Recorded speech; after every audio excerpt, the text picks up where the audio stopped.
lemari pintu geser macet kalau dipaksa. Nih, rodanya bosku diganti, apalagi sekarang lagi musimnya lemari anti rayap tapi tidak anti macet. Nah kemarin lewat di FJP saya itu pengguna lemari sliding, ungkap nggak bisa. Nah rodanya nggak diganti nih, rodanya satu set 2 biji untuk 4 set 2 pintu.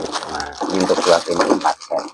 Nah kalau mau tahu cara pasangnya sekalian belanjanya, ikutin tiap hari live-nya tiap jam 11. Yuk ikutin belanja sekalian langsung dipraktekkan. Harinya tuh, yang ini lancar sebenarnya, yang ini yang nggak bisa buka ke sana tuh. Kenapa? Karena ininya agak turun slidingnya.